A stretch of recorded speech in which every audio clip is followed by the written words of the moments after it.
We're in the information age, but facts are in short supply.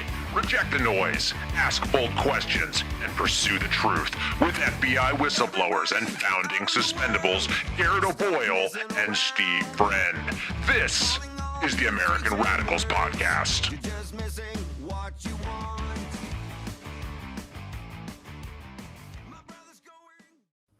It is the American Radicals Podcast. On a Saturday, the weekend is here. Glad to have you along with us today. Glad that you made it through the week, through the grind, the Monday through Friday. And we are here at 10:30 Eastern Time on the Eastern Seaboard on a Saturday, celebrating our weekend, guys.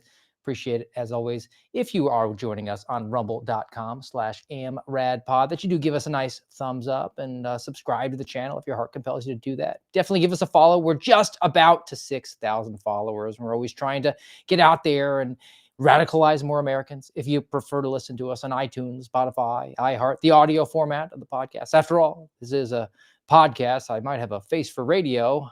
Try to keep your comments very nice and kind, guys. But if you like to listen to the audio format, like I do, make sure that you give us a 5-star rating on iTunes, Spotify, iHeart. That helps to boost us in the algorithm. It is a Saturday, and we are returning to the tradition like no other, the Saturday grab bag on this American Radicals Podcast, hobbyist podcast. I want to make sure I don't forget. I want to issue the qualifier because I think it's funny and it's probably necessary to keep me out of a little bit of trouble. This is a hobbyist podcast. I am an American with the First Amendment right. I'm not representing any agency of the government, any organization, any department, just expressing my opinions as I'm allowed to do because I'm a red-blooded American. And what are we going to be expressing our opinions about today? Well, it's been sort of a weird coming back to the podcast week. I had George Hill on Tuesday talking about some threats that are out there. And on Thursday did the special joint episode edition with the Kyle Seraphin show with Joe Hanneman, where we talked about the January 6th pipe bomb bombshell story that he and Steve Baker broke over at the Blaze. So we've got some stories to catch up on. It's not just going to be deep polls. It's going to be some of the things that you might have already heard discussed throughout the week, but I want to give you my unique perspective on those. So that's going to include Jack Smith and the Arctic frost investigation, revelations about spying on some United States senators. The CIA declassified some documents about the Biden crime family. Antifa was just designated as a domestic terrorist organization, and we'll go into some of the actual reasons behind that you might not have caught on to. It deals with some funding. It deals with some statistical accomplishments that federal law enforcement is going to claim so that they can get more funding. There's a new coronavirus variant, and it has some very terrifying symptoms. The Washington Post did a deep dive on corruption going on at the Department of Veterans Affairs.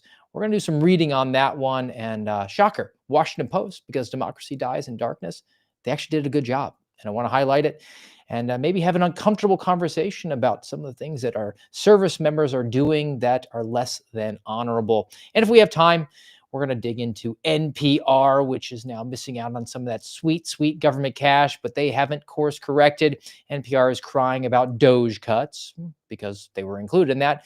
And maybe we'll get to the Donald Trump $1 golden coin. Idolatry much? Here on the American Radicals Podcast, idolatry is, as always, something that we like to break down and discuss. So we're going to get to all that. But before we do, at GOB Actual, not with us today, but that's okay. He's with us in spirit, and he's actually still just laboring away. And it's been a long time since we've been back regularly. It's been a long time since we've plugged it. So in his honor, let's plug the merch store. Guys, go to the-suspendables.com, the-suspendables.com. That's where Garrett's coming up with some new t-shirt designs. He sent me some of his new ones. Some long sleeves might be over the horizon. Some ones that I can wear here in this cold hellhole known as Florida, where it is now under 80 degrees throughout the day. I am miserable. I need those long sleeve shirts.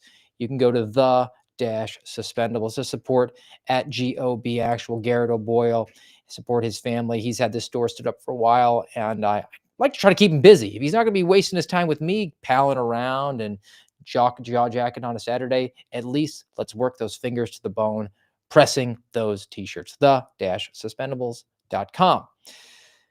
Well, without further ado, let's move on and churn and burn. And I mean, I'm looking off the side. I got my outline. I'm nothing if not prepared to take this entire show solo, going a monologue on through as long as it takes. I have 16, maybe 17 different stories. So we'll see how this goes. I don't want to keep you here too long on a Saturday, but let's hit the big ones.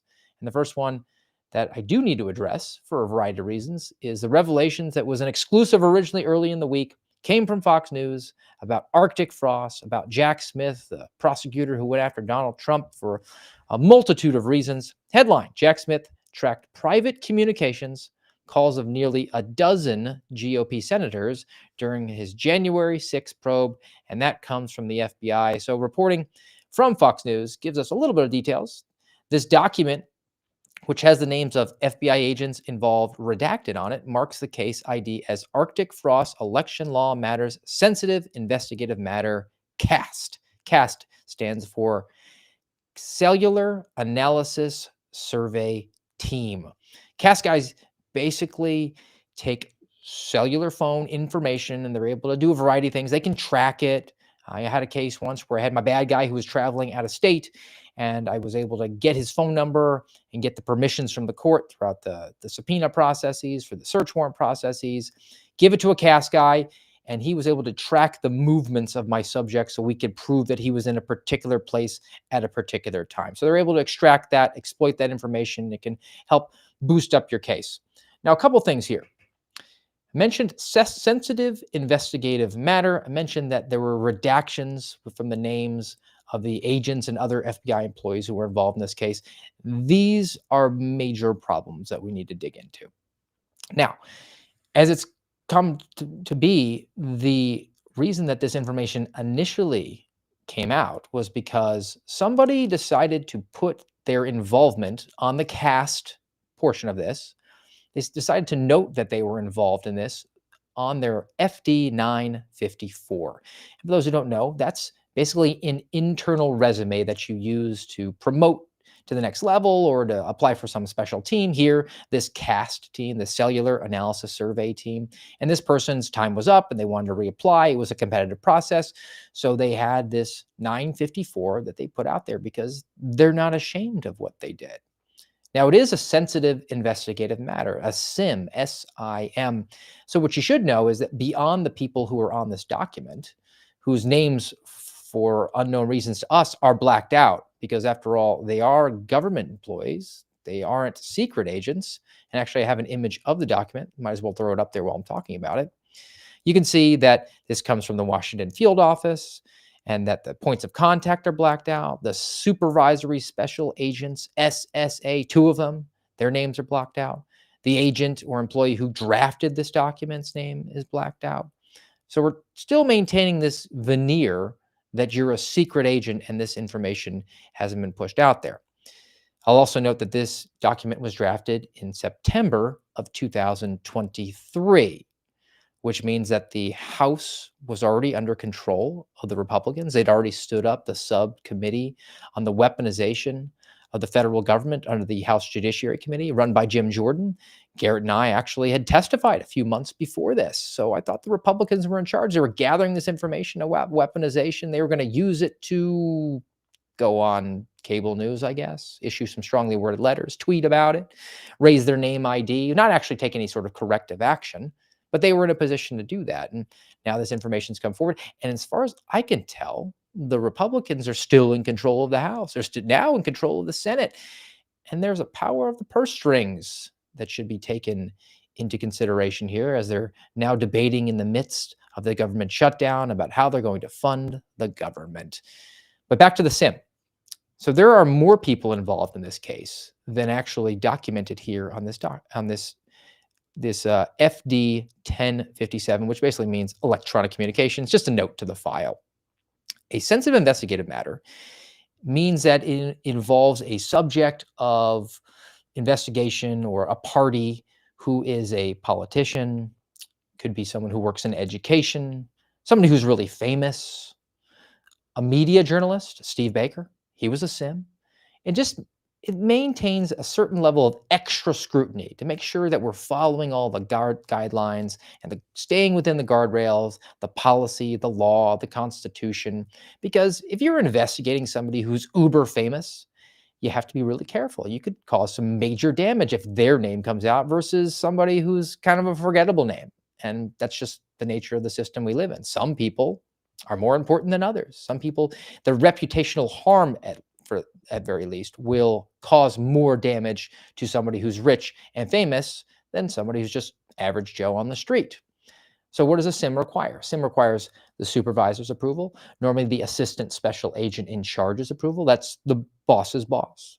The special agent in charge, the boss's boss's boss. If you're in Washington field office and this involves some United States senators, I would think it made it to the assistant director in charge. So now you're going from your boss to your boss's boss, to your boss's boss's boss, to your boss's boss's boss's boss. And then it goes through some legal channels, the ADC and the CDC, which are the in-house attorneys for the field office. It would be the legal department. Then you would move it on over to the Department of Justice. It wouldn't just be housed within FBI. You go over to DOJ Maine, and you would have to get their counterparts' approval. Do you think this may have perhaps made it up to a deputy attorney general or assistant deputy attorney general? Maybe the attorney general himself. There are lots of names on this. So just having these blacked out images here, that's not the sole parties who are responsible. That's not the people who we need to be transparent about. We do need to be transparent about them, but how about the others along the chain? I'm sure there are plenty that need to be exposed. And I say transparent because that's coded language. Because I've said it before and I'll say it again. The communists in this country, they have a term that they like, democracy. Democracy is code for things I like. If you don't like what I like, you just don't like democracy. It sells really well to the public. Similarly, the MAGA right now, as they've come to be in control of the Republican Party, transparency is their coded language. It means things we like. We're being transparent, not the transparency that if you were to look up in Webster's dictionary, what being transparent actually means. It's just we're showing you some things that scratch the id on your belly to let you know that we're here on your behalf. We're not actually going to take any sort of corrective action, but we're being transparent. Make sure that you pull the lever for us and chip in $5 to our campaign next go around on the quarter. And then there's a new term, or maybe not new, but one that's been tossed around. And again, we're back to the Webster's definition, accountability. Well, I have an idea of what accountability means. It means that people who do the wrong thing are punished, justifiably so. But the problem is here, particularly with the GOP that expresses its fealty to Donald Trump, but really doesn't like him. They're kind of just running out the clock, and then they can get back to business as usual. Accountability means something completely different to them. So I want to connect that Fox News piece to some comments that we got from some of the senators who were listed here. And then we'll get to actually some bad news. But this isn't your mommy's show. This is your daddy's show. And I'm going to give you the straight dope on where this one is going to wind up. But before we do that, let's hear from Senator Josh Hawley and his thoughts on being named and how he thinks accountability should rule the day. Senate Judiciary Committee member just stepped out of that hearing. What did you hear from Dan Bongino and the FBI last night on this? Well, what I know, Bill, is that they targeted the DOJ, the Biden DOJ specifically targeted a group of us. They asked for our call records so they could see who we talked to, who called us. I believe also track our location over a period of days. This is outrageous. I mean, this is really unbelievable. It's blatantly unconstitutional. It's a violation of the First Amendment. It's a violation of the separation of powers. And it also goes to show you the extent to which the Biden administration was so corrupt, using the FBI to target their political enemies. And let's not forget, they didn't just do it to senators. They did it to school board parents who went and spoke up at those school board meetings. They did it to 92 conservative organizations, including Charlie Kirk's Turning Point USA. They tried to recruit spies into Catholic parishes. That's the kind of people we're dealing with here. Bill, we need a total investigation, a thorough investigation into everybody who was responsible, and I think there needs to be prosecutions. Prosecutions? And just as an aside, I went full government alphabet on you a little while ago. I said CDC, ADC. That means Chief Division Counsel, Assistant Division Counsel. That's the in-house attorneys for those who might have been lost by the alphabet soup. I still am relatively fluent in FBI alphabet. Well, Josh Hawley's calling for prosecutions. Of what, though? It seems like there was a subpoena. Lawful. You're not going to be able to prosecute anybody for that. I mean, it's abhorrent and gross. It's an abuse of power. That's why you're theoretically vetting people to have fidelity and bravery and integrity and to do the right thing at the right time in the right way for the right reasons. And to say, no, I know that this is a legal document, but the way we're doing this is improper, even if it is quote unquote legal or constitutional or signed by a judge. I mean, there's a reason that if you committed some sort of a bank fraud, a white collar crime, and you were in conversations with the investigators over at the IRS or the FBI, and you admitted what you did. You got an attorney, said, look, I messed up. I'm willing to suffer the consequences of my actions. I've seen the error of my ways. Just let me know what I can do. Would it be legal for them to send a SWAT team to your house? Absolutely. SWAT's not illegal. They would just be executing a lawful arrest warrant, but that's not proper. It's sort of like sending the FBI down to Mar-a-Lago or hostage rescue team going to get Roger Stone when they're coming up in a frogman suit. It's not appropriate, but it is legal. So I don't know how Senator Hawley expects anyone to be actually prosecuted for this, but that doesn't mean they can't be held accountable. And that starts with naming who they are, putting this out there, spoiling their career prospects, not certainly letting them to promote off of it, to let their involvement be documented on an FD 954 so they can get the next job or they can stay on some team that they want to be on. Maybe somebody got into Josh Hawley's ear about that and said, sir, I don't know if we can do that, because I didn't hear him talking a lot more about prosecutions, but I did see further discussions from Josh Hawley. Josh Hawley now is calling for a special prosecutor to probe the Biden era FBI. So it's not specific to this Arctic frost malfeasance. He wants to probe the entire 4 years of the Joe Biden presidency and the way that the FBI was weaponized. And this is what gives the game away, because this is what the GOP sees as accountability. Accountability isn't people being fired for misconduct or even suspended for that. For what I can tell, nobody's actually lost their career. Nobody's on the bricks.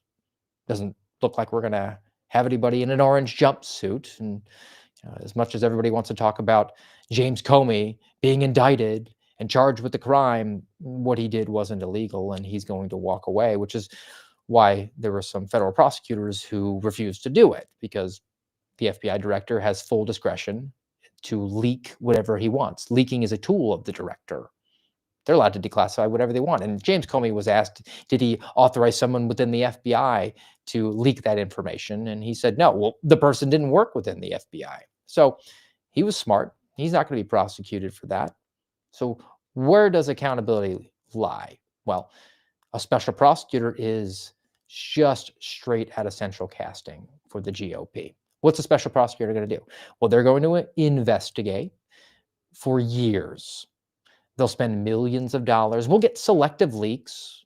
And then guys like Josh Hawley will go out to the cameras with their leaked information. They'll go on cable news, or they'll tweet it out, put it in fundraising emails.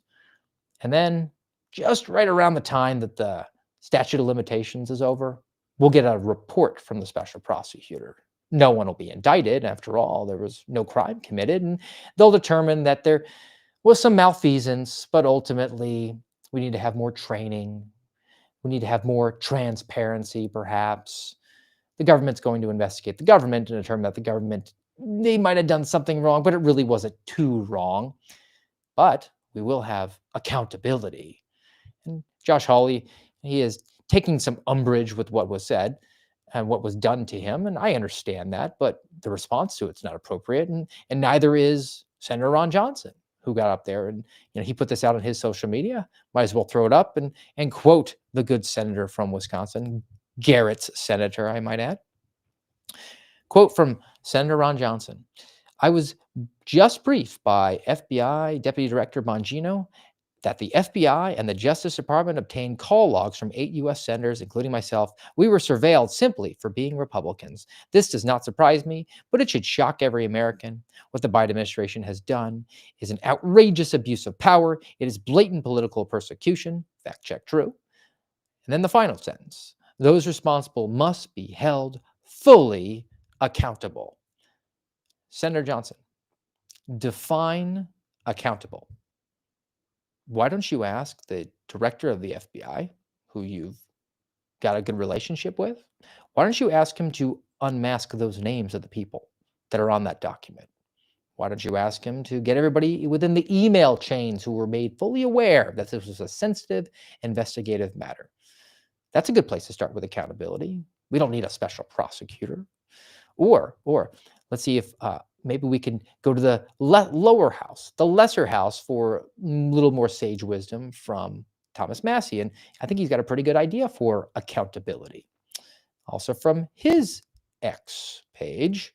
Apologies, this is just the branch of the multiverse we are on now, where elected officials go to social media.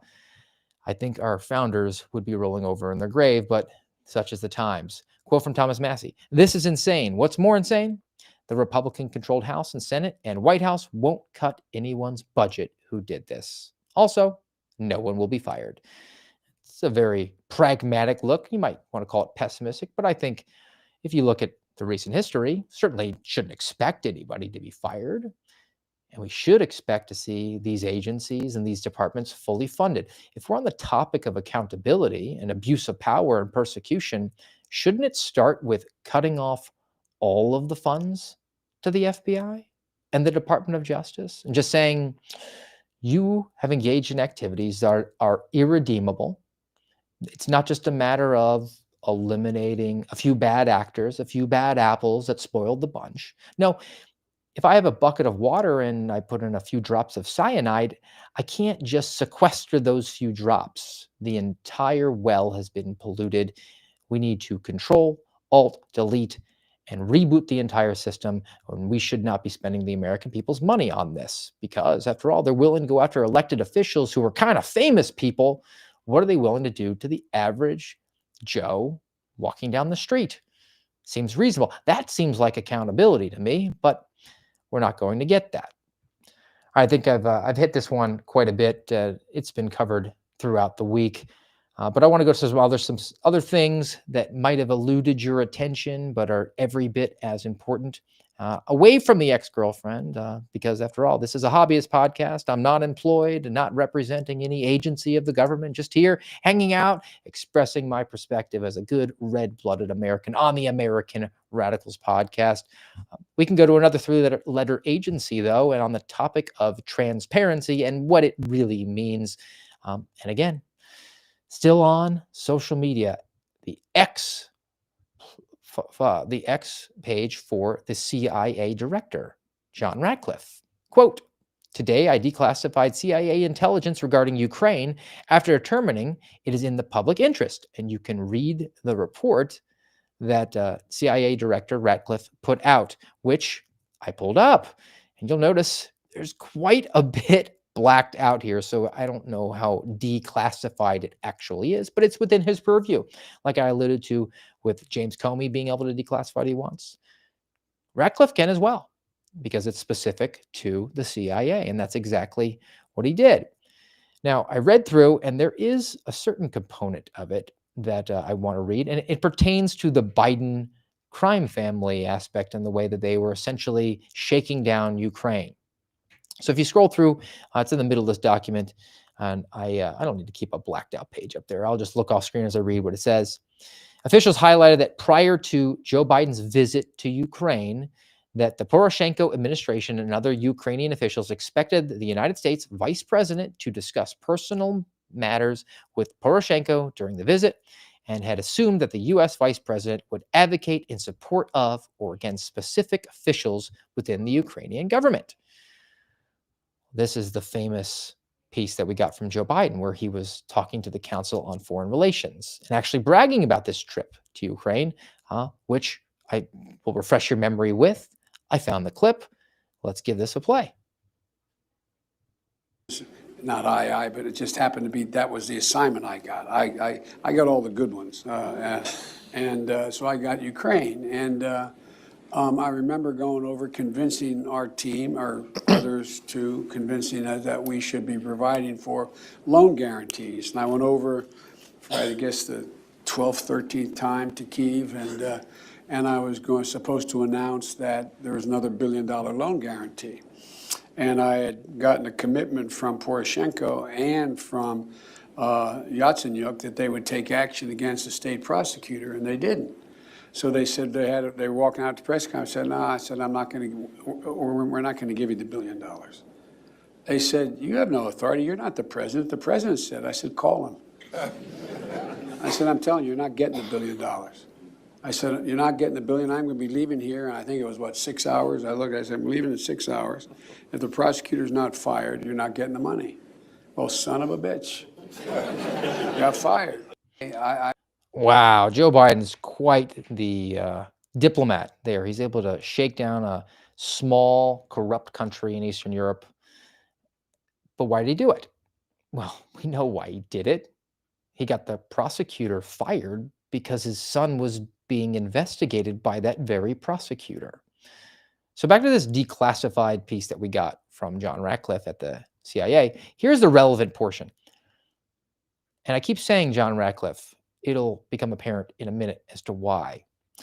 After the visit, these officials, the Ukrainian officials that is, assessed that the U.S. vice president had come to Kyiv almost exclusively to give a generic public speech and had not had any intention of discussing substantive matters with Poroshenko or other officials within the Ukrainian government. Following the visit of the U.S. vice president, officials within the Poroshenko administration privately mused that the U.S. media scrutiny of the alleged ties to the U.S. vice president's family to corrupt business practices in the Ukraine. These officials viewed the alleged ties of the U.S. vice president's family to corruption in Ukraine as evidence of a double standard within the United States government towards matters of corruption and political power. So, a couple of Ukrainian officials were talking about how, hey, Vice President Biden over there, he is corrupt as the day is long. It just shows a two-tiered system of justice in America, probably just like we have here in Ukraine. So no new information. This was declassified. Is this a dunk on the Biden family? I mean, all you have to do is read Miranda Devine's books. This is known. We know that Joe Biden was sending Hunter Biden all around the world to collect bags of cash and using his political influence to do it. And this is the bombshell. This is transparency. What's the accountability? Well, there's a reason that John Ratcliffe is declassifying this information that we already knew. It's not Pam Bondi doing it. Because what John Ratcliffe potentially could do is make a referral over to the Department of Justice to say, hey, look, I think this guy engaged in illegal activity, corruption of some kind. Why don't you investigate? Look into bringing potential criminal charges. Well, Hunter Biden's been pardoned by the auto pen. No one's going to get prosecuted. This is as far as it's going to go. This isn't your mommy's show. This is your daddy's show. The Biden family got away with everything. They personally enriched themselves. You don't have to like it, but it is the fact. We're not going to see accountability in the Webster's definition that you or me or anybody in the AMRAD Party audience expects it to be. No orange jumpsuits, no solitary confinement, no treason, no sedition, just a good old-fashioned graft, corruption. The system protects the system, and they try to throw a few crumbs off to the base to make them think that they're making progress towards some modicum, some indiscernible goal of transparency and accountability that's just over the horizon. If it's made of smoke, and if you reach out hard enough, you might be able to grab onto it. It's not an achievable goal, and not in this case. And even in seems like cases that are achievable, there's just not a whole lot of interest there. No different than appointing a special prosecutor, so the government can investigate the government and determine that the government didn't do anything wrong. And if they did, it's too late to do anything after that. Now, I keep bringing up the social media thing. It is truly bizarre that we live in this portion of the multiverse and this timeline where elected officials, highly prominent, famous people, powerful people, they feel compelled to go out there and go for clicks, which is what those senators were doing. But this one kind of caught my eye because it seems like a little too desperate. Now, if you live in Texas, there's a Senate race going on. John Cornyn trying to hold on to that seat, and he's got a challenge from Ken Paxton, the Attorney General, who's been very good as an Attorney General. He's been going out and prosecuting cases and bringing forward some controversial issues that we would hope to see from every single red state Attorney General, but we just haven't. And Ken Paxton's going on after them. It might be because he's a man of principle and integrity. It might be because he wants to raise his political profile, but whatever the motivation is, I'm an outcomes guy, and that's been relatively good. This seems like a pretty bad self-own, though. So here's the actual document we'll put up, and then we'll let you know how it came into my possession or awareness.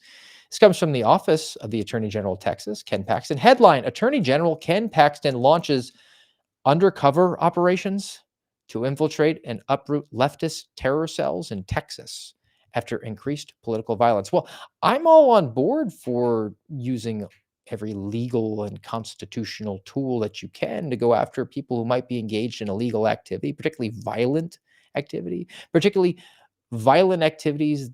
that has an end goal of creating fear and political change. That is, after all, the definition of terrorism.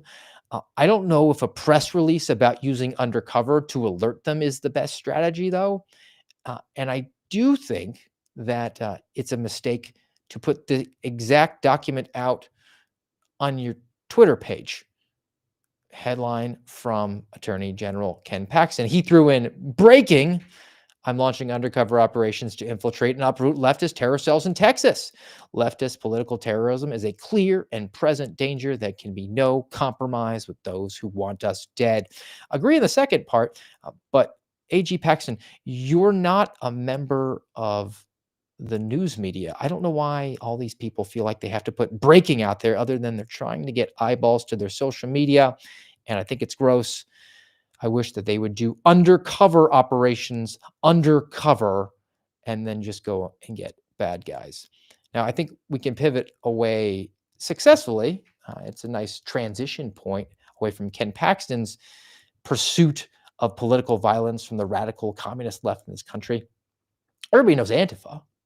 Now, Ken Paxton's doing it at a state level. What about the federal level? Now, we have an executive order that President Trump, Part 2, recently put out. He put this out a couple weeks ago. September 22nd was the date. And this comes from the White House. Headline: designated Antifa as a domestic terrorist organization. There's a couple of issues with this one, but before we get to that, here's what the president documented. Antifa is a militarist, anarchist enterprise that explicitly calls for the overthrow of the United States government, law enforcement authorities, and our system of law. It uses illegal means to organize and execute a campaign of violence and terrorism nationwide to accomplish these goals. This campaign involves coordinated efforts to obstruct enforcement of federal laws through armed standoffs with law enforcement, organized riots, violent assaults on immigrations and customs enforcement and other law enforcement officers. And they also do some doxing. And he concludes it with this organized effort designed to achieve policy objectives by coercion, intimidation is domestic terrorism. Well, it sounds reasonable, but there's a couple of issues. Number one, there's no list of domestic terrorist organizations in the United States. And it's not me just saying that. I'm not giving away any state secrets, classified material. I just went to NPR to make sure that I knew what I knew was right, and they assured me that it was. Headline: Trump has designated Antifa a terrorist group. Here are the questions that raises. Current law does not provide for the designation of some groups as it does provide for foreign terrorist organizations. That's a process that actually goes to the State Department to make that designation, and that's come from the State Department to call some of the drug cartels foreign terrorist organizations, which is also problematic because if you buy a dime bag of weed on the corner, technically now you might be providing material support to a foreign terrorist organization if it came from Mexico, but that hasn't been addressed. But the State Department will designate Al Qaeda, ISIS, and now some of the cartels in Mexico as foreign terrorist organizations. But there is no such designation for domestic terrorism. And this reminds me a lot of, maybe it's not totally the boomers. And look, if you're offended by me calling out the boomers for doing something wrong that you didn't engage in, stop. I mean, my name's Steve, and I don't get offended when people criticize Steve Jensen or Steve D'Antuono because they have the same first name as me. But this was a very boomer Fox News watching talking point that I heard a lot about, where in the days of the war on terror in the early aughts, the refusal of the Democrat Party, particularly Barack Obama, this was a big dunk on him. They refused to call radical Islamic terrorism terrorism. They were saying that it's not terror, it's an idea, and it just was a talking point. You have to name it to actually confront it. No, you don't. I mean, I guess it opens up the toolbox if it's a foreign terrorist organization, but it doesn't open up any terrorist toolbox on the homeland because there is no list of domestic terrorist organizations. So it doesn't empower you to do any more than that. But it plays well. You could say, well, we've designated them as a terrorist organization, Antifa, that is. And so now we've named our enemy, and now we're going to go after them. But more importantly, what does it actually do? Well, it opens up a lot of funding. Because you see, let me see if I have it. I believe I do. Yes, this is the NIP, the National Intelligence Product. It's funding. And I'll throw it up. So for your situational awareness, and I had to talk about this with Bill Taylor, a retired whistleblower from the FBI, because I want to make sure that I was correct on it. The funding for counterterrorism comes from ODNI. But domestic terrorism, per Bill Taylor and per my own knowledge of the FBI, that doesn't come from ODNI. It actually comes from the general funds of the FBI.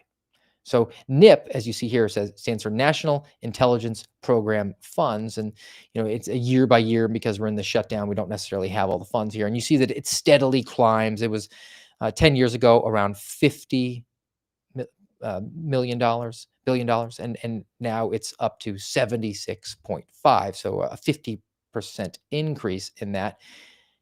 Well, by designating Antifa as a terrorist organization, that's going to be pretty convenient for the FBI to make the argument that domestic terrorism is now a counterterrorism issue that needs to be funded by the Office of the Directorate of National Intelligence. Ergo, they should be able to draw on funds that are not given to them by Congress. That means they're going to be able to reach into that pool of money and fund these programs around the FBI without having to use the general funds, which means that they can enhance what they're doing elsewhere. Because after all, money is fungible. If you're not having to draw down on your general funds to do domestic terrorism, which the FBI has loved to do in recent years. I mean, they did so much of it, they almost lost funding on international foreign terrorism. But if you don't have to draw on those funds for domestic terrorism because those funds are coming from a different pool, you can expand the apparatus to other places, which is very convenient for them. So under the guise of scratching the belly of the Fox News watching boomers about naming your enemy, they might have just pulled a fast one when it came to funding the FBI and enhancing the funding of the FBI. All right, we'll bring this one down. And beyond the naming and designating of Antifa as a domestic terrorist organization, Trump's been naming some other groups, or at least characterizing them. So I have this piece from The Blaze, and this deals, when I mentioned the cartels being designated foreign terrorist organizations, but now they're being called unlawful combatants, What, pray tell, could be the reason behind this? So, headline from The Blaze: cartels are now, quote, unlawful combatants. About time. It's an opinion piece from Eamon Blair. Donald Trump finally named the enemy, Mexican drug cartels, declaring them unlawful combatants, recognizing a, quote, non-international armed conflict marks one of the most consequential national security shifts in modern history. Recognizing cartels as unlawful combatants unlocks interagency coordination. So now DOD gets to work with DOJ and ODNI so they can combat the drugs issue in this country. Look, I don't hate this. I don't hate trying to do what you can to stop the flood of poison that's killing American citizens, but I get a little bit wary every single time that we're enhancing symbiotic relationships between government agencies, particularly like the FBI and the DOJ writ large, which are supposed to be really focused down on constitutionality because they're allegedly investigating violations of federal law and most of the time American citizens. So their constitutional rights are going to attach to that. In fact, the FBI has documents like the Domestic Investigations Operations Guide and the Attorney Guidelines for Domestic Investigations. Those take the constitutional constraints on law enforcement in this country and actually narrow it further to make sure that we do not violate the rights. Spoiler, they do anyway. But theoretically, they're supposed to respect our Constitution. They're supposed to respect civil liberties and the Bill of Rights. DOD, not as much. They're kind of geared towards breaking things and killing people and hurting feelings. So in an effort to combat the cartels, you enlist the DOD to get involved and partner them with the DOJ, and you form a task force.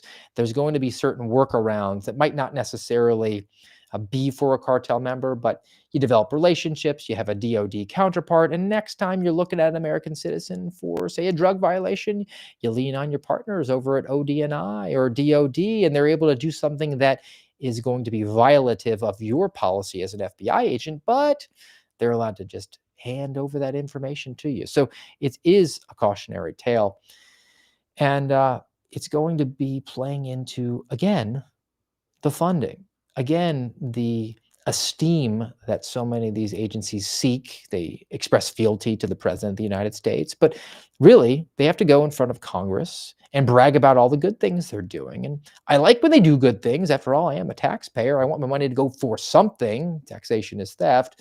But if I have to spend the money and if I don't, I go to jail, I'd like to get a little bit of bang for my buck. But I want you to be honest with me.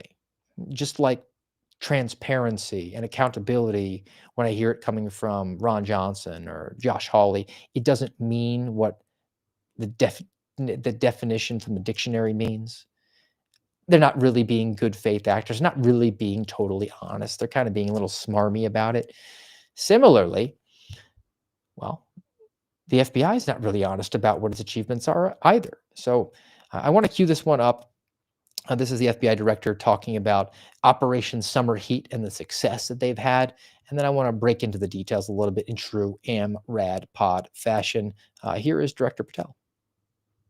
You have to recognize that there was an explosion in violent crime, and it didn't happen in a month or 6 months. It happened over the course of years due to the prior administration's lackadaisical approach against crime, and violent criminals took advantage of that. So the FBI, under my leadership, we came in and said, okay, violent crime's exploding. Everybody knows that. We see that. You can't walk around these cities anymore. People are getting shot. Kids are getting shot. Drugs are killing our youth. We need to do what the FBI is best at and crush violent crime. So we targeted all the major cities in the country. We called our state and local authorities, and we said, we need you all in as task force officers. You have the ground level intelligence. We have to attack the criminal enterprises where they start and their entire spider web of networks across the country. And that's the beauty of Summer Heat. You have to the FBI doesn't crush violent crime. That's not the best thing that it does. Actually, the FBI was formed to do complex financial investigations. That's the DNA of the FBI. So I think the director is a little bit confused on what the actual priorities for his agency are supposed to be. But look, there's been a spike in violent crime. We want to reorient the priorities to that. I think that's probably a good thing. But I do have a problem with the honesty matters. So this is a video that was attached to the FBI director's Twitter profile, yet again, where they're putting out the information, and it highlights some of the stats, some of the stats. Operation Summer Heat was simple. Let good cops be cops. FBI are not cops. They're not first responders. Actually, a minority of FBI agents were cops. That was the problem when I went through the academy. There were too many people who did not have a background in law enforcement, so they were very malleable and willing to just follow orders, whereas the cops were experienced enough to be cut loose very early and to operate within the confines of the law to do successful investigations. But now I'm getting on an aside. From the FBI director, in just 3 months, they have 8,629 arrests. So they have almost 3,000 arrests nationwide a month. That boggles the mind. I mean, there's 30 days in a month. So you're telling me that there's 100 arrests a day from the FBI? I mean, are they really hitting the street that hard? Less than half the agents actually work criminal matters, and not all of those are violent criminal matters. You could beef up all you want with task force officers, but are they really making these federal arrests? No, they're not. And I know that because we're not being honest with our language. This comes from the Washington Field Office's Twitter profile. Since the beginning of this surge in resources in August, again, referencing Operation Summer Heat, we have contributed to 1,351 arrests. They didn't arrest 1,351 federal subjects of federal crime, criminal investigations. They contributed to those arrests. Well, that just means that they were there when the locals made an arrest or ICE made an arrest on an illegal alien. It's the word games. So the FBI director representing that they've arrested almost 100 people a day, it's just not operating in good faith. They're just around, or they weren't even around. They just asked somebody to email over the arrest and booking document so they could drop it in their file. And here's the other thing. You say contributed to, and you say organized crime. I'll pull this down. There's another matter here when it comes to juking the stats as they are with arrests. When you designate, as the president did, Antifa as a domestic terrorist organization, let's focus in on the O, organization. If you have an organization, that allows and at least opens up the statistical accomplishments that exist within the FBI to hype itself, to brag about all the good work it does. And two of these statistical accomplishments that are worth talking about are disruptions and dismantlements. Now, dismantlement is pretty simple. You see that actually offered a lot of times in press releases. They've dismantled a particular group. That means the entire thing has been obliterated. You get to claim a dismantlement if you break down a complete gang, it no longer exists. That's a pretty coveted stat, and it normally takes a long time. Disruptions is nearly equally as coveted, but you can get lots of them, and they do play games with that. Because a disruption is anything that you can do to somehow impair the operations of a particular organization. And it used to be interpreted quite broadly. It used to be, well, I did surveillance of this organization, so that could be a disruption because I gained valuable intelligence on them. And then headquarters was a little bit more honest. They said, no. We're only going to count a disruption of a criminal organization, or here, a domestic terrorist organization, to have occurred when you arrest one of their members. And in fact, we're going to narrow it. So if you go do a big operation, you round up, say, a dozen of these guys in a gang, you disrupted that gang for the day, for sure. I mean, you didn't get everyone. You didn't dismantle the whole thing. So they're probably going to go back to working tomorrow. But today, you disrupted them. Claim that nice disruption so the boss can get his bonus. So you're only allowed to claim one disruption a day. Well, work smarter, not harder. I had a criminal organization with 9 members, and I was told to arrest somebody each day. I had the warrants. There were 9 of them. Steve, why would you serve 9 arrest warrants on one day? We only get to claim one disruption then. Just claim one on Monday, another on Tuesday, a third on Wednesday. And then at the end, we'll have 9 disruptions. And our quota for the year, and I do mean quota, was 10. So you, in one case, have basically achieved 90% of what the entire field office's goal for dealing with organized crime is for the entire fiscal year. Those games exist so they can go back to Congress and get more money through the budgetary process, and that senior executives can claim their bonuses, which they do. The IPM, Integrated Program Management, which I will continue to allude to, is the bane of my existence. That's the FBI quota system because they view themselves as a widget-making factory, and they're not interested in bringing crime down. They're interested in bringing the crime stats up so they can get an enhanced budget, enhanced headcount, and the bosses can get their $50,000 bonuses. I have spoken to the FBI director about this directly, and it still exists. All right, I want to get out of the federal law enforcement game for a little while. And let's talk about something that makes me equally angry, if not a little bit even more angry, because how old were you in 2020 when we shut down the entire global economy for a chest cold and told everyone to stay home and stay safe and keep their non-essential job to themselves, that job that they use to feed their family and pay their mortgage? Let's talk about some coronavirus. I have a newspaper article from the New York Post because COVID's still here, and we got a new variant, and it is very transmissible.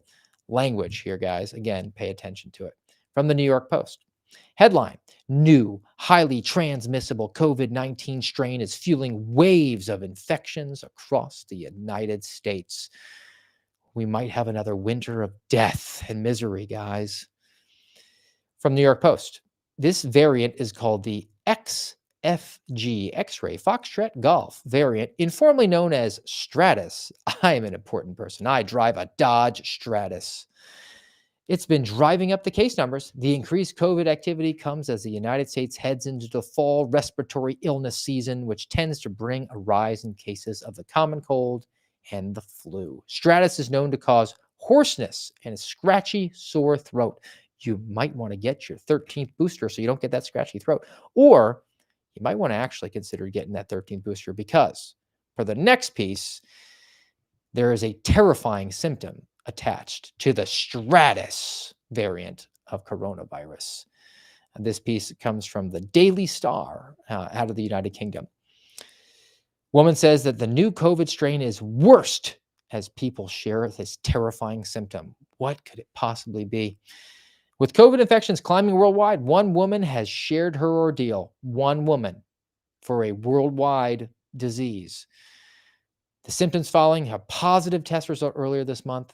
She revealed she's contracted COVID multiple times, as has just about everybody. She described this bout as the worst it's ever been. She did this on TikTok, by the way, so I don't think she has a respirator on. So in a TikTok clip, her name is Nivy's Mad. She goes by Nev. She revealed that she began feeling poorly in August with a little bit of a congestion, but one side of her nose was blocked. Then my throat was a little bit scratchy. The next day she remained still congested, nothing crazy. Then she had the alarming symptom. When I went to bed that night, my teeth were hurting. My jaw was hurting. My head hurt really bad. She felt exhausted. Fortunately, she recovered completely and returned to working out within a few days. So her jaw and teeth hurt and she had a headache. It's the worst thing ever. It's mega Doppler worst. Do make sure that you get your booster shot, particularly in this cold season as we're going into the fall. And just to add a little bit of extra layers, a little bit extra flavor to this story, a little more snark as you have come to know the @RealSteveFriend character here on the American Radicals podcast. I went to Baylor, Scott, and White Health and looked up the top 6 most contagious illnesses that parents should know about. So this is just for your situational awareness, and we can compare it to the TikToker's experience of having some congestion and a hoarse throat and a headache and the worst possible disease possible. So what are the top 6? Well, RSV, which involves a scratchy throat, runny nose, maybe a fever. The flu, which involves a sore throat, runny nose, and a fever. The common cold, which involves a sore throat, a cough, maybe a fever.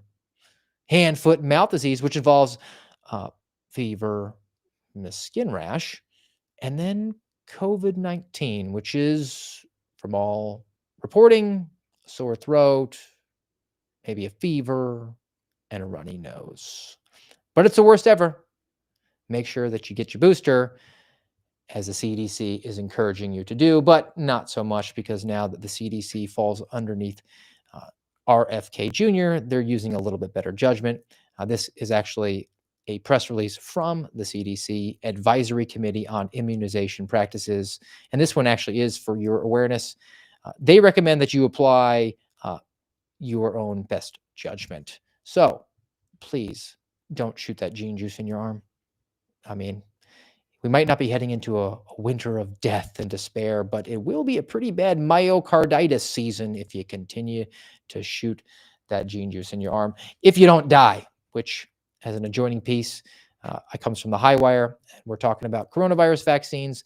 This comes from South Korea. High Wire reports South Korean study is linking the COVID-19 vaccine to a higher risk of 6 cancers. So we went over the 6 most common diseases in this fall cold season. There are now 6 cancers that there's a now correlative relationship, not causation. There is a correlation between getting the gene juice and perhaps being more vulnerable to these particular cancers. And this wasn't just some small podunk study at a junior college in South Korea. It was a 1-year study of 8 million people. And to their credit, the researchers here were honest, and they didn't say that there was any causation. They said that further study is required. There is, however, a correlation between thyroid cancer, gastric cancer, colon cancer, lung cancer, breast cancer, and prostate cancer. And if you track down the news and some of the more prominent figures, more outspoken figures on the issues that exist with getting vaxxed against coronavirus with the mRNA jab, there were those turbo cancers. So those researchers put that out. It looks like a pretty comprehensive study. So just take the sore throat, guys. That's why they make Halls. Please don't shoot the mRNA into your body. All right. I want to talk about something that's going to make everybody a little bit uncomfortable on the American Radicals podcast. And it makes me uncomfortable too, because it involves the VA, and I am not a veteran, but I do know one who normally appears on the AMRAD pod, and that is the @GOBActual Garrett O'Boyle, who shares my sentiment on this one. So I feel less squeamish about sharing my thoughts on this piece, which is a deep dive from the Washington Post, because democracy dies in darkness. Headline: How some veterans exploit VA program, which costs the American taxpayer $193 billion due to lax controls. So let's dig in here. Taxpayers will spend roughly $193 billion for the Department of Veterans Affairs this year. It's going to compensate a roughly 7 million disabled vets. And that isn't everybody who's currently serving. That's everybody who has served, as well as those who are still serving. Now, some of the top line items, over 500,000 are getting treated for eczema, 330,000 for hemorrhoids, 100,000 for benign skin growths, 80,000 for acne. And contrast that with about 11,000 for severe brain injury, 1,700 for lost limbs, legitimate reasons to seek medical care and be fully disabled. So from the WAPO, in 2024, 1 in every 10 disabled vets, which is nearly 600,000 of them, claimed that they had penile deformity, which was basically erectile dysfunction. So 600,000 claim an ED, less than 2,000 for losing limbs. The VA has failed to update its rules that provide outsized benefits for some easily manageable ailments. Last year, each disabled vet received on average benefits for a combination of 7. So people aren't apparently going in for one particular malady. They'll go in for a multitude of them. The average is 7 illnesses, and that's up in the last 25 years. It used to be around 2 or 3 per person. So clearly there's a motivation to get in there, and it's to get benefits. The population of living veterans has shrunk from 26 million 25 years ago to 17 million. So there's less surviving veterans now, and yet more people are seeking the VA. Now, could that be because we're better at detecting illnesses, or is there maybe a little bit of a grift here? And when I say a little bit, I mean a lot of it. So Washington Post reviewed 70 fraudulent prosecutions from 2017. It shows that the VA regularly falls victim to some half-baked schemes. In 3 cases, men who never served a day in uniform fooled the VA into giving them full disability. Last year, 681,000 vets were categorized as disabled for allergies, hay fever. Payouts for allergic rhinitis, which is what it's officially called, hay fever, it can range between $170 and $750 a month. That's $9,000 a year to deal with allergies. The VA assigns vets a disability rating, which I'm not too familiar with. If you have served, you probably are, 0 to 100. It's based on the combined severity of your illnesses and your injuries. And the higher the rating, the more you're compensated.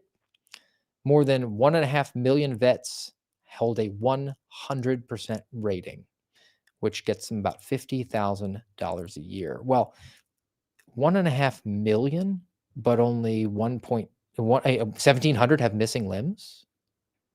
And you've got 600,000 claiming they have ED. Now, here's really where I want to end it. The VA press secretary, his name is Pete Kasparowicz. He provided a statement to the Washington Post. And Pete, he took quite a bit of umbrage with an actual journalist organization coming and asking legitimate questions about waste, fraud, and abuse. This is a statement from the press secretary. Quote, "The extraordinarily liberal Washington Post, fact check true, never met a government program it didn't love until now. Unbelievably, the far left Washington Post believes many veterans don't deserve the VA benefits they've earned. Our message to the out-of-touch liberal activists peddling this garbage story is simple. America's veterans earned their VA benefits, and it should be easier, not harder, to get them. Under President Trump, we are improving the VA so it's faster and more convenient for veterans to get what our nation owes them." Now I got to quibble. I have no problem if somebody has sacrificed for our country and suffered injuries or maladies as a result of that. But from my understanding and the relationships that I have with people who wore a uniform, honor's a really big part of that. And it seems to me that this is relatively dishonorable. Now, I know that there are people in this audience who wore the uniform, people who sacrificed body parts for this country. You deserve every penny. But because of others who lack your honor and courage and commitment and are just in it to get a few extra bucks, because after all, I served, so I deserve this. I'm going to game the system. That's just a failure to do any sort of long-term thinking. $193 billion towards the VA. That money's going to the wrong people.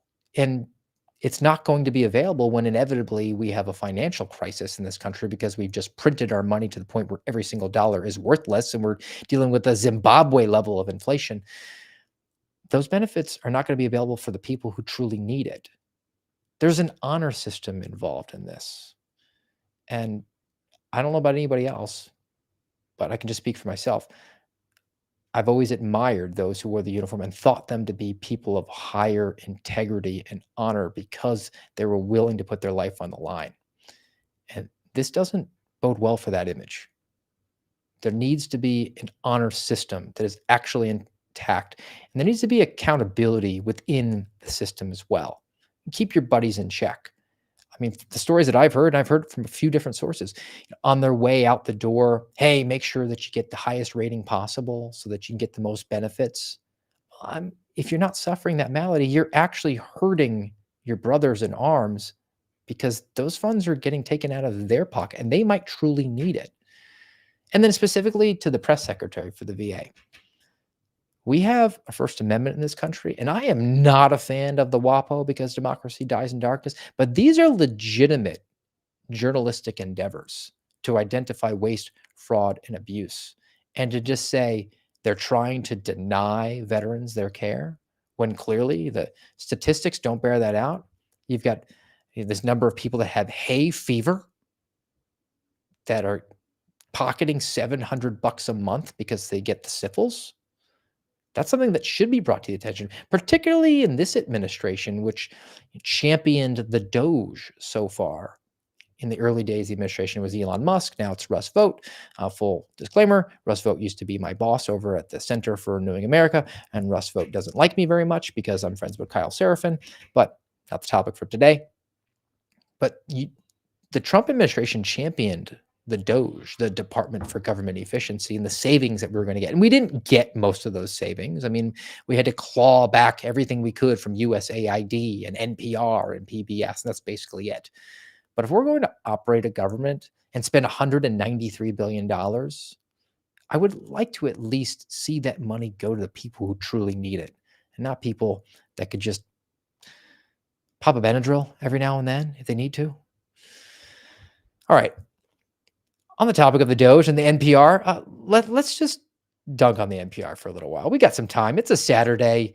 I've got two pieces from NPR, which is decrying the Doge cuts because they're a liberal communist rag, and they want to whine and cry about how the government might not be spending quite as much money. So the first one, and this one is fun, it is talking about schools and studies of schools, not studying in school, not students studying, but government spending money on independent studies of school. NPR headline: the government has long researched high school experiences. Then Doge cut the effort. So dig into this piece. On a single day in February, the Trump administration and its Department of Government Efficiency canceled the long-running series of surveys known as the High School Longitudinal Studies. The contracts were worth tens of millions of dollars. So contracts to people who were working outside the government, spending government money on them. What do you want to bet that their donation habits went heavily to communist leftists in this country? That might be one of the reasons why. But again, it's these NGOs, non-governmental organizations, where the government takes your money through theft, called taxation, and pushes it out to their buddies to personally enrich them, to do things that we don't need done. And why do I know we don't need it done? Well, from NPR, the surveys that were conducted on these high schools started in 1972. So it's been around for about 50 years, 53 years. Gathered data on 100,000 high school students in 50 years. So we studied 2,000 high school kids with millions of dollars, and that was vital.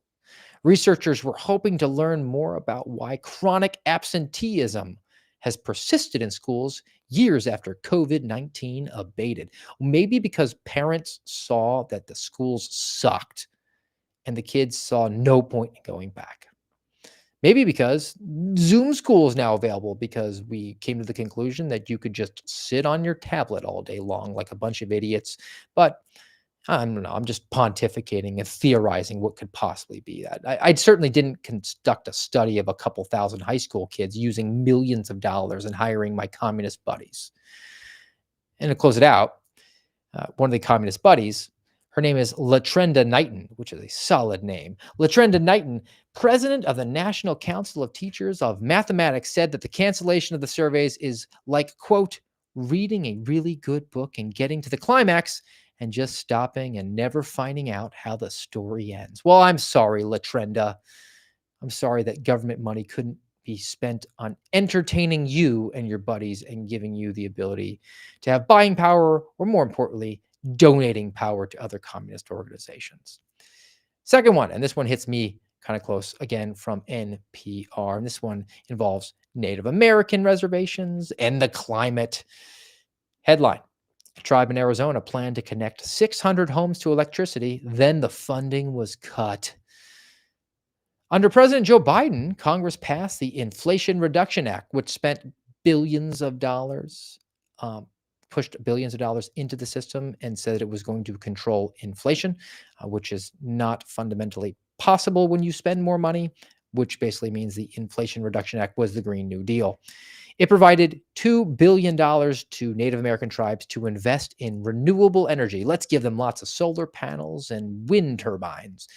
The Hopi were approved for $25 million grant to install solar panels and battery storage for 600 homes. So $25 million for 600 homes means you're spending between $41,000 and $42,000 per house.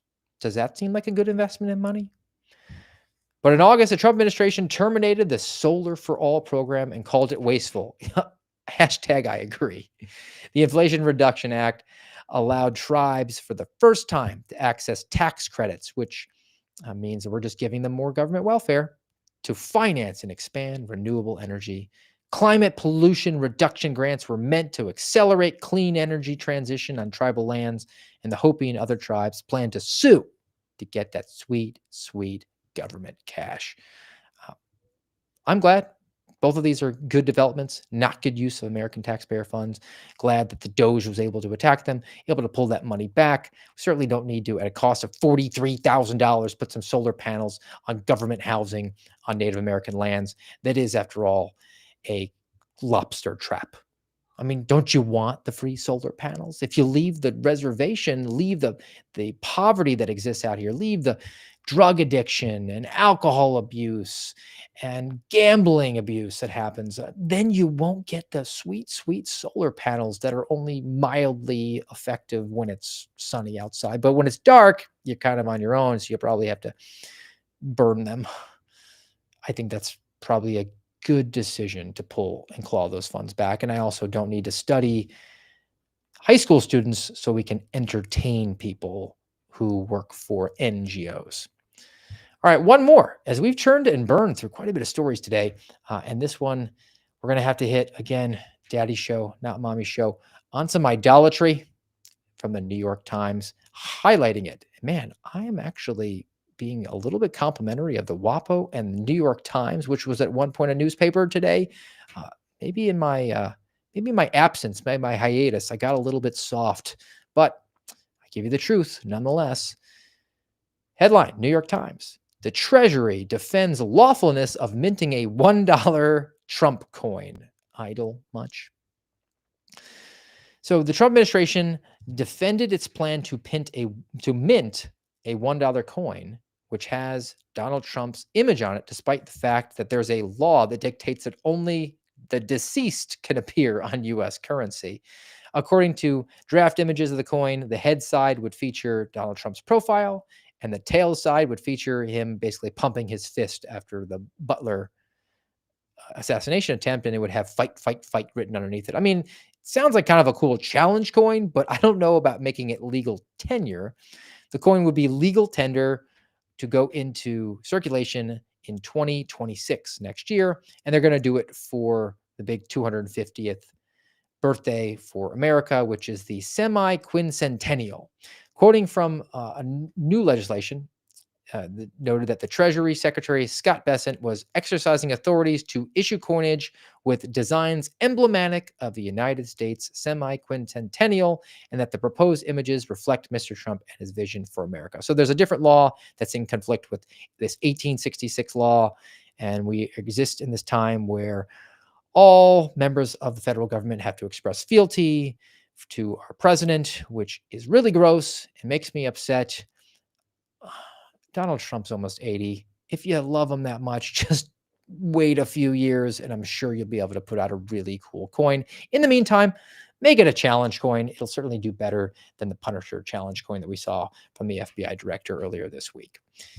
All right.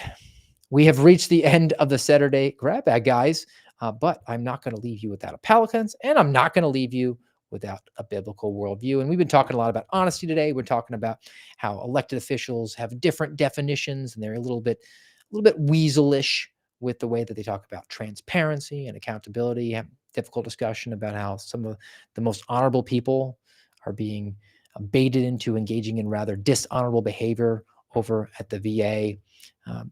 NPR decrying the fact that we're not spending money that we don't have on things that we don't want and don't need. Talk about coronavirus and the worst it's ever been because you might get a scratchy throat. I'm an honorable person. I'm an honest person, and we endeavor to push that on this program. And I know that's why you guys come here. That's why you get my opinions unvarnished, whether or not you like them or not. You know that I'm coming at you straightforward, and I'm not really paring back or shaping the truth. So I want to go to Proverbs and talk about some honesty. Proverbs chapter 26, verses 24 to 26. He who hates disguises it with his lips, but he lays up deceit in his heart. When he speaks graciously, do not believe him, for there are 7 abominations in his heart. Though his hatred covers itself with guile, his wickedness will be revealed before the assembly. Just tell the truth. It's not always easy, but it's very simple. And similarly, when you want to tell the truth to your spouse, make sure that you're clear with your language. Make sure that you express yourself and use the proper intonement, and use all the words necessary. Otherwise, you might risk a severe bodily injury or perhaps death. Hey, I think you should diet. What? Just think it's time for you to diet. Can you explain? I mean, it'd probably boost your self-esteem. You'd probably feel a lot better. Uh-huh. I mean, most women at this point get tired of it. Tired of what? Tired of the blonde hair. I mean, aren't you ready for like brunette or even red? I like redheads. I mean, you've been talking about it. What? Oh, I thought I was gonna murder you today. Be careful, gents. Be careful. All right. So that's the end of the Saturday grab bag edition of the American Radicals podcast, guys. We will be back with you next Tuesday, 10:30. If you haven't already, make sure you give us a nice thumbs up, like the show, subscribe, tell a friend or 12. We appreciate it. Back with you Tuesday, 10:30 Eastern time on rumble.com/amradpod. And until then, have a great weekend.